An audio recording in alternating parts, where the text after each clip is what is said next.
It's going to be a very hard thing to concede because we know there was massive fraud. In yet another blow to President Donald Trump's effort to overturn the election, a federal appeals court on Friday rejected an attempt by the Trump campaign to block President-elect Joe Biden from being declared the winner of Pennsylvania.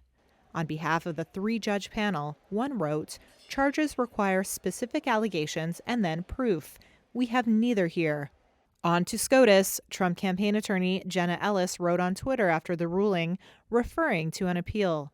Pennsylvania this week certified Biden as its winner by 80,000 votes, in turn giving Biden all of the state's 20 electoral votes needed for him to clinch the presidency. But Trump has refused to concede. He continues to claim, without evidence, of widespread voter fraud, tweeting Friday, "Biden can only enter the White House as president if he can prove that his ridiculous 80 million votes were not fraudulently or illegally obtained." The Trump campaign has failed to convince judges of election irregularities in Michigan, Georgia, Arizona, and Nevada, all critical to Biden's victory.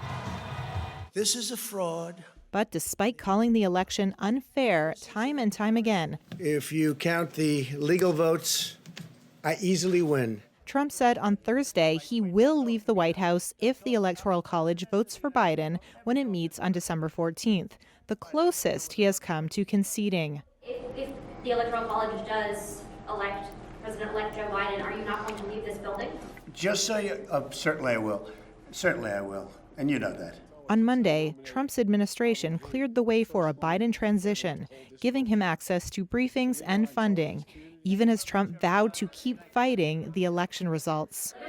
Separately, the U.S. Postmaster General Louis DeJoy and Trump late Friday appealed a federal judge's ruling suspending Postal Service changes and requiring aggressive steps to ensure ballot deliveries ahead of the November election. That's according to the Justice Department. It is not immediately clear what impact the appeal would have at this late stage, given that the final deadlines for accepting ballots by mail have passed.